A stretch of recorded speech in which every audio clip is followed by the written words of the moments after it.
Hi, welcome to Devika Ilangovan channel. இன்னைக்கு நம்மளோட சேனல்ல என்ன வீடியோ பார்க்க போறோம் அப்படின்னு பாத்தீங்கன்னா, இது என்னோட லைஃப்ல ரொம்ப ஸ்பெஷலான ஒரு வீடியோ அப்படின்னே கண்டிப்பா சொல்லுவேன். அதுக்கு முன்னாடி வீடியோ கொஞ்சம் லேட்டா எடுக்கிறதுனால வெயில் லைட்டிங் மாறி மாறி தான் வரும். கொஞ்சம் அட்ஜஸ்ட் பண்ணிக்கோங்க. ஆக்சுவலா இந்த வீடியோ நம்மளோட சப்ஸ்கிரைபர்ஸ் கேட்ட ஒரு வீடியோ தான். ஆக்சுவலா ராணி, இந்திரா ராணி அப்படின்றவங்க திருவண்ணாமலையில இருந்து இந்த வீடியோ நீங்க கண்டிப்பா போடணும்க்கா அப்படின்னு சொல்லி கேட்டிருந்தாங்க. அவங்களுக்காக தான் இந்த வீடியோ ஸ்பெஷலா வீடியோ அப்படின்னே கண்டிப்பா சொல்லுவேன். இன்னைக்கு நம்மளோட சேனல்ல பாத்தீங்கன்னா என்னுடைய டெலிவரி எக்ஸ்பீரியன்ஸை பத்தி தான் நான் உங்ககிட்ட ஷேர் பண்ணிக்க போறேன். ஏன்னா இந்திரா ராணி சிஸ்டர் என்கிட்ட ரொம்ப பர்சனலா கேட்டுக்கிட்டாங்க. ஆக்சுவலா அவங்களுமே இப்ப கன்சீவா இருக்காங்க. ரொம்ப பயமா இருக்கு சிஸ்டர், 6 மந்த்ன்னு நினைக்கிறேன், 5 மந்த் முடிஞ்சு 6 மந்த் இப்பதான் ஸ்டார்ட் ஆயிருக்கு அப்படின்னு சொல்லியிருந்தாங்க. ரொம்ப பயத்துல இருக்கேன். என்னமோ தெரியல, ஒரு 4-5 டேஸா அக்காக்கு எப்படி டெலிவரி ஆயிருக்கும் அப்படின்றத பத்தி மைண்டுக்குள்ள யோசனை வந்துகிட்டே இருக்கு. உங்களோட டெலிவரி எக்ஸ்பீரியன்ஸ் பத்தி நீங்க சொல்லுங்க அப்படின்னு சொல்லி கேட்டிருந்தாங்க. இன்னைக்கு பாத்தீங்கன்னா ஸ்ரதனோட டெலிவரி எக்ஸ்பீரியன்ஸை தான் உங்ககிட்ட நான் ஷேர் பண்ணிக்கணும் அப்படின்னு சொல்லி நினைக்கிறேன். நிறைய பேர் கேட்கறது என்ன அப்படின்னா, நீங்க எப்படி பிளான் பண்ணீங்களா இல்ல எதர்ச்சியா நடந்துச்சா, இது மாதிரி எல்லாம் கேட்டிருந்தாங்க. அதுல இருந்தே சொல்லணும் அப்படின்னு சொல்லி நினைக்கிறேன். ஸ்ரதனுக்கு பாத்தீங்கன்னா ஆக்சுவலா பிளான் தான் பண்ணியிருந்தோம். பிப்ரவரி மந்த் தான் நாங்க பிளான் பண்ணியிருந்தோம். ஓகே, ஸ்ரதன்ல குழந்தை நம்ம பெத்துக்கலாம்னு சொல்லி பிளான் பண்ணது பாத்தீங்கன்னா பிப்ரவரி மந்த் தான். கடவுள் புண்ணியத்துல பாத்தீங்கன்னா மார்ச் மந்தே பாத்தீங்கன்னா கன்ஃபார்ம் ஆயிடுச்சு. அந்த ஒரு 1 மந்த் பீரியட் இருக்கும்ல, அது வரைக்குமே ரொம்ப எதிர்பார்ப்போட தான் இருந்தேன். கண்டிப்பா நின்றுவான் அப்படின்ற ஒரு நம்பிக்கை மட்டும் எனக்குள்ள இருந்துட்டே இருந்துச்சு. எப்பவுமே இவர் ஆபீஸ் ஒர்க்காக வெளியூர்லாம் போனது கிடையாது. அப்ப சேனல்லையுமே ஒர்க் பண்ணல.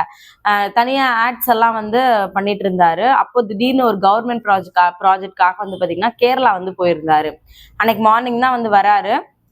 அதனால பாத்தீங்கன்னா ஆமா அன்னைக்கு ஆஃப்டர்நூன் தான் வராரு.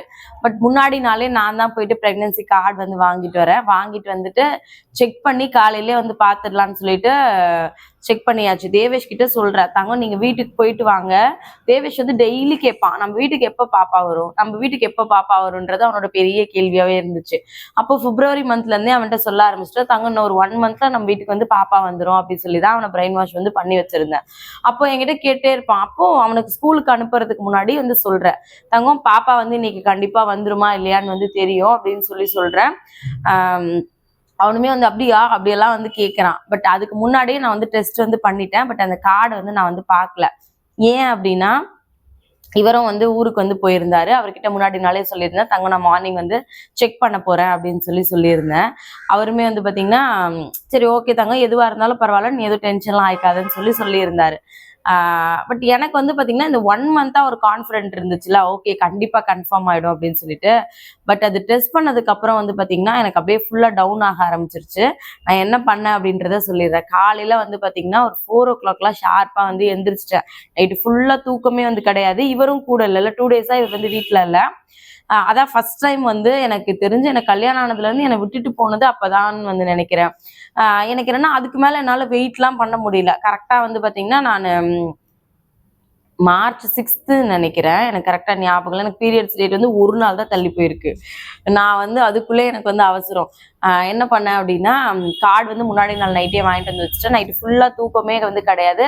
காலையில தூங்கி எல்லாம் எந்திரிக்கல. 4 மணிக்கு நானாவே எந்திரிச்சு போதும், 4 மணி ஆயிடுச்சு, இதுக்கப்புறம் நம்ம கார்டுல டெஸ்ட் பண்ணி பார்த்துடலான்னு சொல்லிட்டு கார்டு எடுத்து டெஸ்ட் பண்ணிட்டு இந்த மெடிக்கல்ல எல்லாம் பாத்தீங்கன்னா இந்த ஸ்லிப் வாங்கணும் அப்படின்னா ஒரு ப்ரௌன் கலர்ல ஒரு ஷீட் மாதிரி கொடுப்பாங்கல்ல, மாத்திரை கவர். டெஸ்ட் பண்ணிட்டு நான் அப்படியே எடுத்து அந்த கவருக்குள்ள போட்டு ஃபோல்ட் பண்ணி எடுத்து வச்சுட்டு நான் அதை பார்க்கல.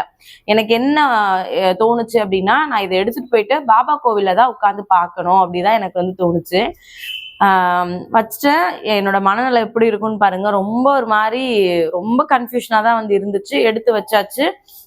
ஓப்பன் க்ளோஸ் பண்ணி பார்த்துட்டேன். தேவேஷ் கிட்ட சொல்றேன், தங்கம் இன்னைக்கு நம்ம வீட்டுக்கு பாப்பா வந்துடும் அப்படின்னு அவன்கிட்ட சொல்லிட்டேன். பட் என் மனசுக்குள்ள இது கன்ஃபார்மா இருக்குமா, நெகட்டிவா பாசிட்டிவான்னு இப்படி நிறைய தாட் ஓடிட்டே இருக்கு.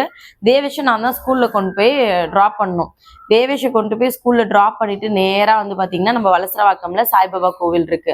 என்னோட எல்லா டிசிஷனுமே பாத்தீங்கன்னா அந்த பாபா கோவில் எடுத்தது தான். இவரை கல்யாணம் பண்ணிக்கணும்னு நினைச்சதுமே அந்த கோவில்ல ஒரு 2 சீட் எழுதி வச்சுட்டு இதுல ஓகே இவர் உன்னோட லைஃப் கரெக்டா இருப்பாரு அப்படின்னா நீ சொல்லு, நான் வந்து அக்செப்ட் பண்ணிக்கிறேன் அப்படின்னு சொல்லிட்டு தான் அங்க இருந்து ஒரு சீட் ஒன்று வந்து எடுத்திருந்தேன். அதுக்கப்புறம் தான் இவர்கிட்ட நான் ஓகே கல்யாணம் பண்ணிக்கலாம்னு சொன்னதே. அதனால எனக்கு எது நடந்தாலும் கண்டிப்பா அந்த பாபா வந்து நல்லதா பண்ணி கொடுப்பாருன்னு எனக்குள்ள ஒரு நம்பிக்கை. அதனால வந்து பாத்தீங்கன்னா கார்டு எடுத்துட்டு நேரா போய் கோவில்ல உட்கார்ந்துட்டேன். பட் அதை ஓபன் பண்ணி எனக்கு பாக்குறதுக்கு கொஞ்சம் இதா இருக்கு. உண்மையாவே என் லைஃப்ல அப்படி ஒரு பயம் வந்து இருந்திருக்குமா, அன்னைக்கு இருந்த மாதிரி ஒரு ஹாப்பினஸ் வந்து அது ஒரு மாதிரி ரொம்ப மிக்ஸ்டான ஒரு ஹாப்பினஸா இருந்துச்சு. அது எனக்கு எப்படி சொல்றதெல்லாம் வந்து சத்தியமா வந்து தெரியவே இல்லை. கரெக்டா வந்து பாத்தீங்கன்னா கார்டு எடுத்து பாபா கிட்ட தான் ஃபர்ஸ்ட் காமிச்சேன். இப்படி இப்படி திருப்பி கார்டு எடுத்து இப்படி தடவி பார்த்துட்டு திரும்ப அவர்கிட்ட காமிச்சிட்டு தான் நான் பார்த்தேன். பார்த்துட்டு கொஞ்ச நேரம் அப்படியே ஒரு மாதிரி ரொம்ப பிளாங்க் ஆயிடுச்சு. நான் என்னால நம்பவே முடியல பாசிட்டிவ்னு வந்ததை. எனக்கு வந்து அது என்ன சொல்றது, அது என்ன மாதிரியான ஒரு ஃபீலிங்னே எனக்கு சீரியஸாவே வந்து தெரியல. ஒரு மாதிரி ரொம்ப பிளாங்கா வந்து ஆயிட்டேன். கரெக்டா கார்டு பார்த்துட்டு இருக்கேன், இவர் கால் பண்றாரு. எனக்கு இவர்கிட்ட என்ன சொல்றதுன்னு தெரியல. தாங்க நான் கோவில்ல இருக்கேன், நான் உனக்கு கூப்பிடுறேன் அப்படின்னு சொல்லிட்டு வச்சிட்டேன். அந்த அந்த கோவில்ல இருந்து வெளியில வந்த உடனே என் முகத்தை நான் ஒரு போட்டோ எடுக்கணும்னு சொல்லி எடுத்து வச்சிருந்தேன். அதை இன்னும் பார்த்தாலும் எனக்கு அப்படி ஒரு சிரிப்பு தான் வந்து வரும். ஏன் அப்படின்னா அதுல ஹாப்பினஸும் இருக்காது, ஒரு மாதிரி பேய் அரைஞ்ச மாதிரி நான் வந்து இருந்தேன். நிஜமாவே எனக்கு அப்படிதான் வந்து இருந்துச்சு. அந்த கார்டை பார்த்துட்டு எனக்கு ஒண்ணுமே சொல்ல தோணல. உட்கார்ந்துட்டு இருக்கேன், ரொம்ப கண்ணெல்லாம் கலங்குது. ரொம்ப ஒரு மாதிரி தான் வந்து இருந்துச்சு. ஓகே நம்ம வந்து கன்சீவா இருக்குமா அப்போ அப்படின்னு என்னால நம்பவே முடியாம தான் கோவில்ல இருந்து எந்திரிச்சு வந்து இவர்கிட்ட காமிக்கணும். தங்க எனக்கு இதை மாதிரி ஒரு ஃபீலிங் தான் இருந்துச்சுன்னு காமிக்கணுன்றதுக்காக ஒரு போட்டோ ஒன்று வந்து எடுத்து வச்சேன். எடுத்துட்டு வீட்டுக்கு வந்து வந்துட்டேன். யாருக்கிட்டையுமே வந்து சொல்லலை கன்சீவா இருக்கேன் அப்படின்றத. நான் யாருக்கிட்டையுமே வந்து சொல்லலை. எனக்கு என்னன்னா அப்போ வந்து சீரியல் ஒன்று வந்து பண்ணிட்டு அப்பதான் முடிஞ்சுது ப்ராஜெக்ட் வந்து. அப்பதான் வந்து ப்ராஜெக்ட் முடிஞ்சுது. ஆமா அப்பதான் வந்து ப்ராஜெக்ட் வந்து முடிஞ்சுதுன்னு நினைக்கிறேன். என்ன ஆச்சு அப்படின்னா திடீர்னு சடனா வந்து ரொம்ப வெயிட் போட ஆரம்பிச்சிட்டேன். இது கன்சீவா இருக்கிறதுனால அதுக்கு முன்னாடியே நான் வந்து பாத்தீங்கன்னா ஒரு 1 மந்த்க்கு முன்னாடியே எக்ஸ்ட்ரீம் வெயிட்டுக்கு வந்து போயாச்சு. எனக்கு தெரிஞ்சு அப்பவே நான் வந்து பாத்தீங்கன்னா ஒரு 75 கிட்ட வெயிட் வந்து திடீர்னு சடனா வந்து வெயிட் வந்து எனக்கு இன்க்ரீஸ் ஆச்சு பிரெக்னன்சி ஆகிறதுக்கு முன்னாடியே. ஒரு மாதிரி முகமே வேற மாதிரி ஆக ஆரம்பிச்சது. நிறைய பேர் தைராய்டு இருக்கான்னு செக் பண்ணுங்க அப்படிலாம் வந்து சொல்லிட்டு இருக்காங்க. பட் நான் அப்பெல்லாம் வந்து பாத்தீங்கன்னா கன்சீவ்லாம் வந்து ஆகல. அதுக்கப்புறம் வந்து பாத்தீங்கன்னா ஹாஸ்பிட்டல்லாம் போகல, செக்கப் கூட போகல. சரி பார்த்துக்கலான்னு சொல்லிட்டு விட்டாச்சு. வீட்டுக்கு வந்துட்டு மறுபடியும் ஒரு கால் பண்ணுறாரு. தங்கம் என்னடா டெஸ்ட் பண்ணி பார்த்தியா அப்படின்னு சொல்லிட்டு. டெஸ்ட் பண்ணி பார்த்தேன் தங்கம், பட் வந்து நெகட்டிவ் தான் வந்திருக்கு அப்படின்னு சொல்லியிருந்தேன். அப்படியா, சரி விடு ஓகே. எனக்கு அவர்கிட்ட நேரில் சொல்லணும்னு ரொம்ப ஆசையாக இருந்துச்சு. அதனால சரின்னு சொல்லிட்டு விட்டுட்டேன். இவர் எப்போ வருவாருன்னு வெயிட் பண்ணிட்டே இருக்கேன். இவர் கேரளாலேருந்து வீட்டுக்கு வர்றதுக்கே டைம் வந்து பார்த்தீங்கன்னா கரெக்டாக ஒரு 2 மணி கிட்ட ஆயிடுச்சுன்னு நினைக்கிறேன். 2 மணிக்கிட்ட வந்து ஆயிடுச்சு. நான் அது வந்து அவங்க கிட்ட காமிச்சிருப்பேன். அதை வந்து நான் இந்த வீடியோக்கு கீழே வந்து வேணா அட்டாச் பண்றேன். அது ஒரு ஃபுல் வீடியோவா நம்மளோட சேனல்ல வந்து அப்லோட் வந்து பண்ணியிருப்பேன். உட்கார வச்சுட்டு நான் இவர் வர்றதுக்கு முன்னாடி கேமராலாம் செட் பண்ணிட்டேன். உட்காந்துட்டு இருக்கேன். கேட்டாரு டெஸ்ட் பண்ணி பார்த்தியா என்னாச்சு அப்படின்னு. ஆமா தங்கம் இந்த மாதிரி நெகட்டிவ் தான் இருந்துச்சு. சரி விடு தங்கம் நம்ம அடுத்த மாசம் பார்த்துக்கலாம், ஒன்றும் பிரச்சனை இல்லை, நீ ஃபீல் பண்ணாத அப்படிலாம் சொல்லிட்டு இருந்தாரு. நான் சொன்னேன் தங்கம் இந்த மாதிரி நீ ஊருக்கு போயிட்டு வந்தல, உனக்காக ஒரு கிஃப்ட் வச்சிருக்கேன் அப்படின்னு சொல்லிட்டு எடுத்து காமிச்ச உடனே அவர் பார்த்துட்டு தங்கம் மாசமா இருக்கியா அப்படின்னு சொல்லிக்கிட்டாரு. ஆமா தங்கம் அப்படின்னு உடனே அவருக்கு பயங்கர ஹாப்பி. அவர் வந்து அவருக்கு எப்படி எக்ஸ்பிரஸ் பண்றதுலாம் தெரியல, கட்டி பிடிச்சி எனக்கு எங்கெங்கெல்லாம் பயங்கரமா முத்தெல்லாம் கொடுத்தாரு. அதுக்கப்புறம் வந்து நிஜமாவாடா அப்படின்னு. ஆமா தங்கம், எனக்குமே ரொம்ப எமோஷனலா தான் வந்து இருந்துச்சு. அதுக்கப்புறம் வந்து பார்த்தீங்கன்னா ஈவினிங் தேவேஷ் வந்து அதுக்கப்புறம் தான் எல்லார்ட்டையும் சொல்ல ஆரம்பித்தேன். ஈவினிங் வந்து தேவேஷ் வந்து வந்தோடனே கேட்டான், அம்மா பாப்பா வந்துடுச்சா அப்படின்ட்டு. நான் சொன்னேன் இல்லை தங்கம் பாப்பா இப்போ வரல, எதுக்குடா வேணாம் நீ ஒருத்தனே போதும் அப்படிலாம் சொன்னோடனே அழ ஆரம்பிச்சிட்டான் பயங்கரமா. அப்புறம் சரி விட அடுத்த மாதம் கண்டிப்பாக பாப்பா வந்துடும் அப்படின்லாம் சொல்கிறேன். அழகி நிறுத்தவே இல்லை. அதுக்கப்புறம் வந்து நான் சரி விடு உனக்கு என்ன வேணும், நான் அம்மா உனக்குன்னா ஒன்று வாங்கி வச்சிருக்கேன் அப்படிலாம் சொல்லிட்டு அவங்ககிட்டயுமே வந்து பார்த்தீங்கன்னா அந்த கார்டு காமிச்சோன்னே பார்த்துட்டுமா பாப்பா வந்துருச்சா நம்ம வீட்டுக்கு அப்படின்னு கேட்டான். ஆமா பாப்பா வந்துருச்சு, அம்மா வயிற்றுக்குள்ளதான் இருக்கு அப்படின்னு சொல்லியிருந்தேன். அவன் ரொம்ப குட்டியா இருப்பான். அவன் எனக்கு தெரிஞ்சு என்ன ஒரு 9 இயர்ஸ் கேப். இவனோட யஷ்வதனை விட 9 இயர்ஸ் வந்து சின்னவன், சாரி பெரியவன். சொன்ன உடனே வயிற்றுலதான் பாப்பா இருக்குன்னு 2 கோடு வந்திருக்கு, அப்ப 2 பாப்பா இருக்கா அப்படின்னு சொல்லி கேட்டா. எனக்கு காலைல சொல்லியிருந்தேன். நீ எப்படி கண்டுபிடிப்ப பாப்பா வந்துச்சுன்னு கேட்டா. அவங்க அம்மா ஒண்ணு வாங்கிட்டு வந்துச்சுட்டு அதுல வந்து கோடு வரும், அதுல வந்து 2 கோடு வந்துச்சுன்னா பாப்பா வந்துருச்சுன்னு அர்த்தம் அப்படின்னு. அம்மா 2 பாப்பா வந்திருக்கா நம்ம வீட்டுக்கு அப்படின்னு கேட்டா. இல்லடா தங்க, ஒரு பாப்பா தான் வந்திருக்கு அப்படின்னு சொல்லிட்டு அதுக்கப்புறம் தான் வந்து பாத்தீங்கன்னா அன்னைக்கு எப்போ வந்து அந்த பிரெக்னன்சி கன்ஃபார்ம் எங்க மாமியாருக்கு வீடியோ கால் பண்ணி காமிச்சேன், பக்கத்துல இருக்க எல்லார்ட்டையும் சொன்னேன். எல்லாருக்குமே ரொம்ப ரொம்ப ரொம்ப ஹாப்பி. அந்த ஃபர்ஸ்ட் டே எப்போ கன்ஃபார்ம் ஆச்சோ அன்னையில இருந்து ஷதன் பிறந்தது வரைக்கும் இது வரைக்குமே எங்களோட லைஃப்ல ஒரு ஹாப்பினஸ் வந்து இருந்துகிட்டே தான் இருக்கு. அதுக்கு முன்னாடி கூட ஏதாவது கவலை கஷ்டம்னு யோசிப்போம். பட் ஒரு குழந்தை நம்மளோட லைஃப்ல நம்ம வீட்டுக்கு புதுசா வருது அப்படின்னும் போது அது எவ்வளவு பெரிய ஒரு ஹாப்பினஸை கொடுக்குது அப்படின்றத சீரியஸாவே நான் வந்து ஃபீல் பண்ணேன். அதே மாதிரி தம்பி பிறந்த நாள்ல இருந்து கன்சீவ் ஆன நாள்ல இருந்து அவன் டெலிவரி ஆகுற வரைக்கும் ஒரு நாள் கூட ஐயோ இப்படி இருக்கே, நமக்கு முடியலையே, மயக்கம் வருது, இப்படிலாம் நான் வந்து ஒரு நாள் கூட ஃபீல் பண்ண நாளே வந்து கிடையாது. அவ்வளோ வந்து ஹாப்பியா வந்து ஒரு நாளையும் அவ்வளோ என்ஜாய் வந்து பண்ணிதான் வந்து இருந்தேன். என் தங்கச்சி சொல்லுவா, ஏய் நீ எல்லாம் மனுஷியாடி, நீ உன்னை நம்பி நான்லாம் குழந்தை பெற்றுக்கிட்டேன், இவ்வளோ கஷ்டமா இருக்கும்னு என்கிட்ட நீ சொல்லவே இல்லையேடி. ஏன்னா நான் அவ்வளோ ஜாலியா சுத்திட்டு இருப்பேன், எல்லாத்தையும் சாப்பிடுவேன். இந்த வயிற்றுல ஒரு குழந்தை இருக்கு அப்படின்றதெல்லாம் இல்லை. முன்னாடி நான் எப்படி இருந்தனோ அதை விட நான் ரொம்ப ஹாப்பியா வந்து இருந்தேன். என் தங்கச்சி இப்போவும் என்ன சொல்லிக்கிட்டே இருப்பா, ஆனா உன்னை நம்பி நான் ஒரு குழந்தை பெற்றுக்கிட்டேன்டி, இவ்வளோ கஷ்டம் இருக்கும்லாம் எனக்கு சத்தியமா தெரியவே தெரியாதுடி. எனக்கு எப்பெல்லாம் வலி வருதோ, எப்பெல்லாம் வந்து நான் ரொம்ப கஷ்டப்படுறனோ அப்பெல்லாம் உன்னதான் நினைப்பேன், இவன் நம்மளை லிட்டரலி ஏமாத்திட்டா அப்படின்னு சொல்லுவா. அந்த மாதிரிதான் அவ வந்து என்னை அடிக்கடி சொல்லுவா. பட் எனக்கு வந்து பாத்தீங்கன்னா ரொம்ப ஹாப்பியா வந்து ஒரு நாளையுமே வந்து இருந்தேன். ஒரு தடவை செக்கப் போகும்போது வந்து பாத்தீங்கன்னா ஏதோ ஒரு பெருசா நம்ம ஒரு டூர் போனா எவ்வளவு ஒரு ஹாப்பினஸ் இருக்கும், அதே மாதிரி ஒரு ஹாப்பினஸோட தான் வந்து போவேன். பட் நாங்க ராமச்சந்திரால தான் வந்து செக்கப் வந்து ஃபுல்லாவே காமிச்சிருந்தோம். இவரை உள்ளெல்லாம் வந்து விட மாட்டாங்க, நான் மட்டும்தான் போகணும். ஆனா நாளைக்கு ஹாஸ்பிட்டல் போறோம் அப்படின்னா வந்து அவ்வளோ ஹாப்பி ஆயிடுவேன். நாளைக்கு ஹாஸ்பிட்டல் போறோம் ஒரு நாளும் அப்படிதான் வந்து இருந்துச்சு. பட் பிரெக்னன்சி கன்ஃபார்ம் பண்ணி ஒரு 4 months வரைக்கும் பார்த்தீங்கன்னா கண்டினியூஸா வாமிட் வந்து இருந்துட்டே இருந்துச்சு. அது வந்து கண்ட்ரோலே பண்ண முடியல. பட் நான் மட்டும் வீட்டில் அப்போ தனியாக தான் வந்து இருந்தேன். என்ன ஆகும் அப்படின்னா இவர் தான் ஃபுல் அண்ட் ஃபுல் வந்து பார்த்துக்கிட்டாரு. இவர் ஆஃபீஸ் போயிடுவாரு, தேவேஷும் ஸ்கூலுக்கு போயிடுவான், நான் மட்டும் தனியாக தான் இருப்பேன்.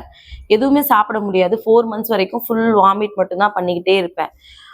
அது தனியா இருக்கும்போது ரொம்ப லோன்லியா வந்து ஃபீல் பண்ணுவேன். யாருமே இருக்க மாட்டாங்க. காலையில ப்ராப்பரா வந்து என்னால அப்பலாம் வந்து ஏர்லி மார்னிங் எந்திரிக்கிற ஹேபிட்லாம் வந்து கிடையாது. தம்பி பிறந்ததுக்கு அப்புறம் தான் பிரம்ம முகூர்த்த பூஜை எல்லாமே வந்து ஸ்டார்ட் பண்ண ஆரம்பிச்சேன். இப்படிதான் வந்து போச்சு. பட் 4 months வரைக்கும் தான் எனக்கு அந்த ஸ்ட்ரகிள் இருந்துச்சு. 4 monthsக்கு அப்புறம் நான் ரொம்ப ஹாப்பி ஆயிட்டேன். அப்புறம் 5th month வந்து இவர் ஆக்சுவலா வீட்டிலேயே சிம்பிளா வந்து பக்கத்துல இருக்கவங்களுக்குலாம் சொல்லி வளகாப்பு வந்து பண்ணியிருந்தாரு. இவர் தான் வந்து அதை இனிஷியேட்டிவ் எடுத்து பண்ணது எல்லாமே. நான் அதுக்கு ரெடி ஆகுறதுல இருந்து எல்லாமே வந்து இந்த 10 months வந்து நான் எவ்வளவு ஹாப்பியா இருக்க முடியுமோ அப்படி வந்து இருந்தேன். பட் வந்து பாத்தீங்கன்னா ஒரு 4.5 months 5 months வரைக்கும் வயிறு ஒரு 4 months வரைக்கும் ஷூட் வந்து போயிட்டு இருந்தேன். பட் 4 monthல என்ன ஆக ஆரம்பிச்சது அப்படின்னா ஆட் ஷூட்லாம் வந்து போயிட்டு இருந்தேன். போவேன், இங்க இருந்து இதுக்கெல்லாம் போவேன், இங்க ஈசிஆர் எல்லாம் போவேன், இவர் தான் கூட்டிட்டு போவாரு. 3rd month எல்லாமே வந்து போவோம். நிறைய பேர் என்கிட்ட சொன்னது, நீங்க டிராவல் எல்லாம் பண்ணாதீங்க அப்படின்னு தான் வந்து சொல்லியிருந்தாங்க. பட் வந்து என்னோட ஒர்க்கு போய் ஆகணும், நம்ம போலாமே, வயிறு தெரியுற வரைக்கும் போலாம் அப்படின்றதான் எனக்கு வந்து யோசிச்சுட்டு இருந்தது. பட் வந்து பாத்தீங்கன்னா ஒரு 4.5 மாசத்துலயே வயிறு வந்து நல்ல பெருசு, ஒரு 7 மாசம் மாதிரி வந்து தெரிய ஆரம்பிச்சுது. 5th month எல்லாம் பாத்தீங்கன்னா நான் செக்அப் போகும்போது என்கிட்ட கேட்பாங்க, உங்களுக்கு எப்போ டெலிவரி டேட் வந்து கொடுத்துருக்காங்க அப்படின்னு சொல்லிட்டு வந்து கேட்பாங்க. அந்த அளவுக்கு வயிறு ரொம்ப பெருசாதான் வந்து இருக்கும். ரொம்ப ரொம்ப ஹாப்பியா தான் அப்படியே போயிட்டு இருந்துச்சு. ஒரு தடவை செக்அப் போகும்போதும் அதே மாதிரி ஹாப்பியா தான் வந்து போவேன். ஃபைனலா வந்து பாத்தீங்கன்னா 9th month அவங்க டேட் கொடுத்துருந்தது வந்து பாத்தீங்கன்னா ஒரு 15 days கிட்ட இருக்கு டெலிவரி டேட்டுக்கு. பட் வந்து பாத்தீங்கன்னா தூங்குறது எல்லாமே லேட்டா தான் இருக்கும். நானும் அவரும் தூங்குவோம், லேட்டா எந்திரிப்போம். அவர் அதுக்கேற்ற மாதிரி ஆஃபீஸ் வேலை எல்லாம் வந்து மேனேஜ் பண்ணி வந்து பண்ணிப்பாரு. சில நாள் நான் தூங்கிடுவேன். காலையில வந்து பாத்தீங்கன்னா தேவேஷ்க்கு சாப்பாடெல்லாம் செஞ்சு வச்சுட்டு வீடெல்லாம் கிளீன் பண்ணி வச்சுட்டு எனக்கு தேவையானதெல்லாம் பண்ணி வச்சுட்டு அதுக்கப்புறம் ஆஃபீஸ் வந்து கிளம்பி போவாரு. இப்படியே வந்து போயிட்டு இருந்துச்சு. அன்னைக்கு டெலிவரிக்கு முன்னாடி நாள் வந்து பாத்தீங்கன்னா லேட்டா தான் தூங்குறேன். காலையில எந்திரிக்கும் போதே மணி 11 o'clock வந்து ஆயிடுச்சு. அன்னைக்கு வந்து தேவேஷ வந்து இவர் தான் ஸ்கூலுக்கு வந்து அனுப்பி விட்டுருக்காரு. நான் 11 o'clock தான் எந்திரிக்கிறேன். எந்திரிச்சிட்டு ரெஸ்ட் ரூம் போலான்னு சொல்லி ரெஸ்ட் ரூம் போனா பனிக்கூடம் உடஞ்ச மாதிரி லேசா தண்ணி வந்து வர ஆரம்பிச்சுது. நான் வந்து சொல்றேன், தங்க ஏதோ தண்ணி மாதிரி ஏதோ இதாகுது அப்படின்னு சொல்லிட்டு. அப்போ வந்து ஹாஸ்பிட்டல் போலான்ற பிளான்லாம் இல்லை, வெயிட் பண்ணி பார்ப்போம். ஏன்னா 15 days இன்னும் டெலிவரி டேட் வந்து இருக்கு.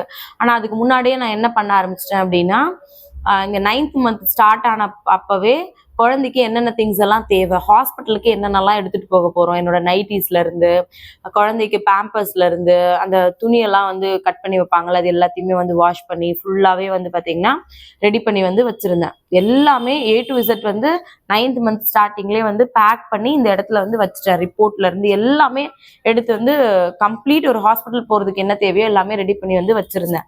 அது நிஜமாவே எனக்கு ரொம்ப ஹெல்ப்ஃபுல்லா இருந்துச்சு டெலிவரி டைம்ல. ஏன்னா எங்களுக்கு ஒரு 15 டேஸ் வந்து இருக்கு.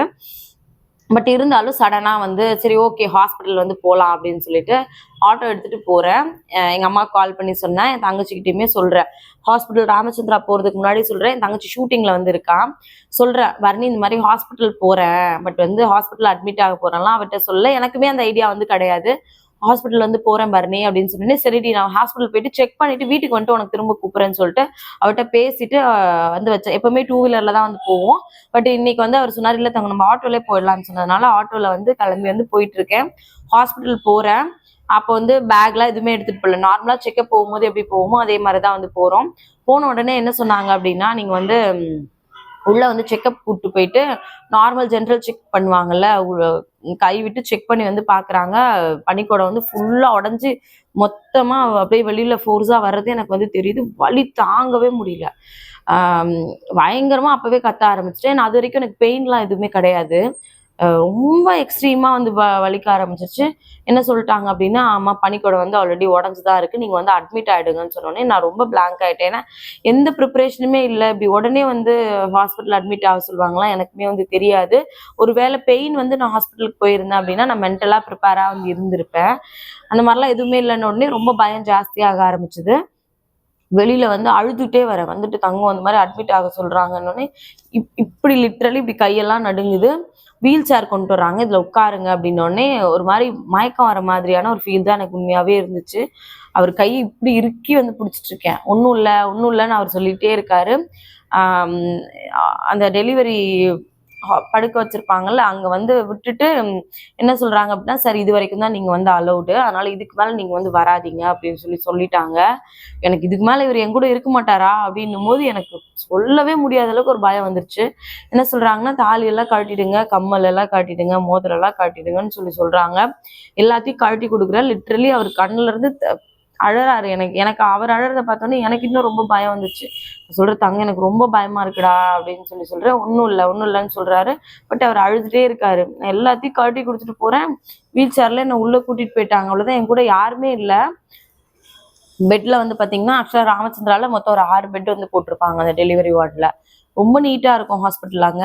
எனக்கு என்ன சொல்றாங்க அப்படின்னா, ஒரு ரூம் ஒன்று கொடுத்து அந்த ரூம்ல போயிட்டு நீங்க உங்களோட ட்ரெஸ் எல்லாத்தையும் மாத்திட்டு வெறும் ஒரு கிரீன் கலர்ல ஒரு கோட் சும்மா அப்படி நாட் மாதிரி போட்டுக்கிற மாதிரி தான் ஒன்று இருக்கு, அதை போய் கட்டிட்டு வாங்கன்னு சொல்றாங்க. நான் போய் உட்கார்ந்துட்டு இருக்கேன். எனக்கு கை கால்லாம் இப்படி இந்த அளவுக்கு ஷிவர் ஆயிட்டே வந்து இருக்கு. கால் வழியா பாத்தீங்கன்னா அப்படியே ப்ளீடிங் வந்து கால்ல இருந்து இப்படி கீழே வருது. எனக்கு அந்த ப்ளீடிங்கை பார்த்தோன்னே எனக்கு இன்னும் ரொம்ப தலை சுத்த ஆரம்பிச்சிச்சு. பயங்கரமா அழ ஆரம்பிச்சிட்டேன். ஒரு மாதிரி கத்தி அழுவாங்களா அது மாதிரி எக்ஸ்ட்ரீமா கத்தி அழ ஆரம்பிச்சிட்டேன். அப்புறம் ஓகே எப்படினாலும் நம்ம தான் மேனேஜ் பண்ணி ஆகணும் அப்படின்னு சொல்லிட்டு அந்த இதெல்லாம் மாற்றி, எனக்கு இப்போ சொல்லும் போதும் மயக்கம் வர மாதிரியே இருக்கு, கழட்டிட்டு ஃபுல்லாகவே வந்து பார்த்திங்கன்னா அந்த ஓவர் கோட்லாம் போட்டுட்டு படுக்க வச்சுட்டாங்க. பட் பெயின்லாம் எதுவும் இல்லை. பட் அவங்க வந்து பார்த்திங்கன்னா நமக்கு நார்மலாக செக்அப் பண்ணும்போது கை வச்சு செக் பண்ணி பார்ப்பாங்கல்ல, அந்த கை வச்சு செக் பண்ணி பார்த்ததோட வலி மட்டும் எனக்கு இருந்துகிட்டே இருக்கு. என் கூட யாருமே இல்லை. காலையில் ஒரு 11 o'clock அட்மிஷன் வந்து போடுறாங்க. ஃபுல் டே வந்து இருக்கேன். எங்கள் அம்மா வந்திருந்தாங்க. அப்புறம் என் தங்கச்சி வந்து ஷூட்டிங்கில் இருந்தா. இவர் மட்டும்தான் வெளியில் இருக்காரு. தம்பி வந்து ஸ்கூலுக்கு போயிருக்கான். பெயின் வந்து விட்டு விட்டு மைல்டாக வர வந்து ஆரம்பிக்குது. எனக்கு ஒரே ஒரு விஷயம் மட்டும்தான் இருந்தது. என்னதுன்னா, எவ்வளோ பெயினாக இருந்தாலும் நம்ம வந்து தாங்கிக்கணும். பட் வந்து பார்த்தீங்கன்னா ஆப்ரேஷன் மட்டும் போயிடக்கூடாது அப்படின்ற மாதிரி தான் வந்து இருந்துச்சு. அந்த 11 o'clockலேருந்து ஈவினிங் ஒரு 4 o'clock வரைக்கும் மைல்டான பெயின் தான் இருக்குது. ரொம்ப எக்ஸ்ட்ரீமாலாம் பெயின் வந்து வர ஆரம்பிக்கல. பட் ஒரு 11:30க்கு மேலே, நைட் ஒரு 11 o'clock மேலே வந்து பார்த்தீங்கன்னா பெயின் வந்து இன்க்ரீஸ் ஆக ஆரம்பிச்சிருச்சு. இங்கே இன்ஜெக்ஷன் வந்து ட்ரிப்ஸில் வந்து இன்ஜெக்ஷன்ஸ் வந்து போடுறாங்க. பட் என்ன சொல்கிறாங்கன்னா கொஞ்சம் கிரிட்டிக்கலாக தான் வந்து இருக்குது, மேபி ஆப்ரேஷன் பண்ணுறதுக்கும் பாசிபிள் இருக்குன்னு சொல்லிட்டு சைன் வந்து வாங்கிக்கிறாங்க. எங்கள் அம்மா வந்து உள்ளே வந்து வராங்க, ஹாஸ்பிட்டல் உள்ளே வந்து வராங்க, என்னை வந்து பார்த்துக்கிறாங்க. இருந்தாலும் ஒரு பயம், எனக்கு ரொம்ப எக்ஸ்ட்ரீம் பயமாக தான் வந்து இருந்துச்சு. ஏன்னா என் பக்கத்தில் இருந்த அதுக்கப்புறம் வந்தவங்க எல்லாருக்குமே டெலிவரி ஆகி எல்லாருமே ஒருத்தராக குழந்தைய வந்து எடுத்துட்டு போயிட்டு இருக்காங்க. பட் எனக்கு மட்டும் பெயின் இருந்துகிட்டே இருக்கு, விட்டு விட்டு பெயின் வருது. நான் என்ன பண்றேன் அப்படின்னா, நம்ம உட்காரக்கூடாது. டாக்டர்ஸ் வந்து நடக்க சொல்றாங்க. பட் மத்தவங்க யாருமே நடக்கல. எல்லாமே முடியலன்னு படுத்துட்டு இருக்காங்க. நான் வந்து ரொம்ப பெயின் தான் இருந்தாலும் நான் வந்து நடக்கிறத வந்து நிறுத்தவே இல்ல. வராண்டாலாம் இல்ல. அந்த ரூம்குள்ளே வந்து நடக்க சொல்றாங்க. நடந்துகிட்டே வந்து இருக்கேன். ரொம்ப பெயினா இருக்கு. எங்க அம்மா வந்து கூட வந்து வந்தாங்க. ஒரு 10 மினிட்ஸ் தான் எங்க அம்மாவால இருக்க முடிஞ்சுச்சு. எங்க அம்மாவ கை பிடிச்சிட்டு இது பண்ணிட்டே இருக்கேன். இவர் கால் பண்றாரு. "அம்மா எப்படிம்மா இருக்கு தேவி?" அப்படின்னு சொல்லிட்டு நானு, ஐயோ! என்னால முடியலையே அப்படின்னு சொல்லிட்டு கத்துறேன். கத்துன உடனே அவர் வந்து அங்க ஆப்போசிட்ல இருந்துமா, தேவி அப்படி கத்துது அப்படின்னு கேட்கிறாரு. மணல, நீ முதல்ல போனை கட் பண்ணுமா முதல்ல, எனக்கு வலி தாங்க முடியல, கட் பண்ணு கட் பண்ணுன்னு கத்துறேன். போன் வந்து எங்க அம்மா கட் பண்ணிட்டாங்க. அப்புறம் எங்க அம்மாவையும் வெளில போக சொல்லிட்டாங்க. அந்த நைட்டு ஃபுல்லா இருந்த பெயின் சொல்றதுக்கு வார்த்தையில் அவ்வளோ ஒரு பெயினா இருந்துச்சு. ஆல்மோஸ்ட் ஒரு 4 o'clock வரைக்கும் மேனேஜ் பண்ணேன். ரொம்ப வந்து பெயின் கண்ட்ரோல் பண்ணி நம்ம ரொம்ப கத்தக்கூடாது. ஏன்னா கத்துனோம்னா எனர்ஜி போயிடுச்சுன்னா நம்மளால குழந்தை பெற்றுக்கும் போது நம்மளால புஷ் பண்ண முடியாதுன்னு நான் ரொம்ப கண்ட்ரோல் பண்ணேன். பட் அந்த 4 o'clock மேல அந்த ஷிஃப்ட் முடிச்சு போறாங்க. அதுக்குள்ள எனக்கு தெரிஞ்சு ஒரு 10 குழந்தைங்க கிட்ட பிறந்து வேற வேற ஆளுங்களே வர ஆரம்பிச்சிட்டாங்க. அந்த வார்டுல எனக்கு மட்டும்தான் குழந்தையே வந்து பிறக்கல. எப்படி இருக்கும் பாருங்களேன். வெளியில போயிட்டு இவர்கிட்ட எல்லாருக்கிட்டையும் சொல்றது என்னன்னா, இந்த மாதிரி ஆஹ் எல்லாருக்கும் குழந்தை பிறந்துச்சுன்னு சொல்றாங்க போல இருக்கு. பட் இவங்க எதிர்பார்த்துட்டே இருக்காங்க, இன்னும் எதுவுமே வரலன்னு அவருக்குமே பயம் வந்துருச்சு. நைட் ஒரு 11:30 இருக்கும். ஒரு லெட்டர் ஒன்று எழுதி எங்க அம்மா கிட்ட எழுதி வந்து, ஆமா, எழுதி வந்து கொடுத்து அனுப்பியிருந்தாரு உள்ள. இதை கொண்டு போய் நீங்க தேவி கிட்ட வந்து கொடுத்துருங்க அப்படின்னு சொல்லியிருப்பார் போல. எங்க அம்மா எடுத்துட்டு வந்து இது மாதிரி கொடுக்க சொன்னாருன்னு சொல்லி கொடுத்தாங்க. அதை எழுதி இப்போ ஓப்பன் பண்ணி பார்க்குறேன். பார்க்கும்போது, தங்கம் பயப்படாத, நான் கூடவே தான் இருக்கு, சீக்கிரமா பாப்பாவோட வந்துரு அப்படின்னு மட்டும் எழுதி இருந்துச்சு. அதை நாளா மடிச்சு என் கையில வச்சிருந்தேன். இந்த கையில வச்சிருந்த பேப்பர் வந்து பாத்தீங்கன்னா எது வரைக்கும் இருந்துச்சு அப்படின்னா, இந்த பேப்பர் வந்து எது வரைக்கும் இருந்துச்சு அப்படின்னா, நான் டெலிவரி எல்லாம் முடிஞ்சு என்னை கிளீன்லாம் பண்ணி அது வரைக்குமே வந்து பார்த்தீங்கன்னா, அந்த பேப்பர் வந்து என் கையிலே இருந்திருக்கு. எனக்கு தெரியவே இல்ல. நைட்டு 11:30க்கு குளிக்க சொல்றாங்க. போய் குளிச்சுட்டு வாங்க அப்படிலாம் வந்து சொல்றாங்க. காலையில 4 o'clock. அப்போ கூட அந்த அந்த இது எங்க வச்சிருந்தாங்கலாம் எனக்கு தெரியல. பட் டெலிவரி ஆகும்போது அந்த சீட் வந்து என் கையிலே தான் இருந்துச்சு. டாக்டர் செக் பண்ணும்போது தலகாணி கீழே வந்து வச்சுப்பேன். பட் அது எனக்கு இன்னும் ஒரு தைரியத்தை கொடுத்துச்சு. ஓகே, இவர் நம்ம கூட தான் இருக்காரு, எங்கேயும் போகல அப்படின்ற மாதிரியான ஒரு இதுதான் வந்து கொடுத்துச்சு. பார்த்தீங்கன்னா ஆல்மோஸ்ட் எல்லாருக்கும் டெலிவரி ஆயிடுச்சு. காலைல வரைக்கும் வெயிட் பண்றோம். எந்த ரிசல்ட்டுமே வந்து இல்ல. அதுக்கப்புறம் வந்து பார்த்தீங்கன்னா, காலையில கரெக்டா ஒரு 9:45க்கு தான் வந்து டெலிவரி பெயின் வந்து வந்துச்சு. என்னால அதுக்கு முன்னாடி ரொம்ப பெயின் தாங்க முடியல. டாக்டர் கிட்ட வந்து சொல்றேன், டாக்டர் என்னால வலி வந்து தாங்க முடியல, ரொம்ப தாங்க முடியலன்னும் போது, என்னோட முதுகுல வந்து பார்த்தீங்கன்னா இன்ஜெக்ஷன் வந்து போட்டாங்க. குனிய வச்சு இன்ஜெக்ஷன் வந்து போட்டாங்க. பட் அது எதுக்குன்னா, அந்த மேபி ரொம்ப பெயின் இருக்கிறது வந்து கொஞ்சம் கண்ட்ரோல் பண்றதுக்காக வந்து போட்டிருந்தாங்க போல இருக்கு. டாக்டர்ஸ் எல்லாருமே எங்க அம்மா கிட்ட கேட்கும்போது, உள்ள குழந்தை பிறந்து போனவங்க கிட்ட எல்லாம் கேட்கும்போது, உங்க பொண்ணு ரொம்ப தைரியமா இருக்கு, ரொம்ப கத்தல, கண்ட்ரோலா இருக்கா, பெயின் இருந்தா கூட அதை மேனேஜ் பண்ணிக்கிறா அப்படின்னு. எப்பெல்லாம் பெயின் வருதோ அப்பெல்லாம் அந்த இதை பிடிச்சி அப்படி அவ்வளோ ஒரு ரொம்ப கண்ட்ரோலா வந்து கத்தாம எப்படி மேனேஜ் பண்ண முடியுமோ அப்படிதான் வந்து மேனேஜ் பண்ணிட்டு இருந்தேன். அதுக்கப்புறம் வந்து பாத்தீங்கன்னா, பெயின் ரொம்ப 8 மணிக்கு மேல என்னால பெயின் சுத்தமா தாங்கவே முடியல. டாக்டர் வந்து குனிய வச்சு நடுமுதுகுல இன்ஜெக்ஷன் போடுறாங்க. அப்ப டாக்டர் கிட்ட சொல்றேன், நான் வந்து ஷேக்லாம் வந்து பண்ண மாட்டேன், நான் ரொம்ப கண்ட்ரோலா இருக்கேன், நான் உங்களுக்கு எவ்வளவு கோஆப்ரேட் பண்ண முடியுமோ பண்றேன். பட் வந்து பாத்தீங்கன்னா எனக்கு பெயின் வரும்போது நான் சொல்றேன், அப்போ வந்து மட்டும் நீங்க இன்ஜெக்ஷன் போடாதீங்கன்னு சொல்லிட்டு எனக்கு இந்த முதுகு தண்டுல வந்து இன்ஜெக்ஷன் வந்து போட்டாங்க. அது என்னன்னு தெரியல, ஒரு இன்ஜெக்ஷனா 2ஆ 3ஆ எனக்கு வந்து தெரியல. பட் வந்து அந்த நடுமுதுகுல இருந்து ஒரு 7 இடத்துல வந்து இன்ஜெக்ஷன் பண்ண மாதிரி வந்து இருந்துச்சு எனக்கு. அப்ப ஃபர்ஸ்ட் இடத்துல குத்தும் போது எனக்கு வந்து தெரியுது, அது வந்து என்னோட எலும்புக்குள்ள போற மாதிரி எனக்கு நல்லா ஃபீல் பண்ண முடியுது, வலிக்குது.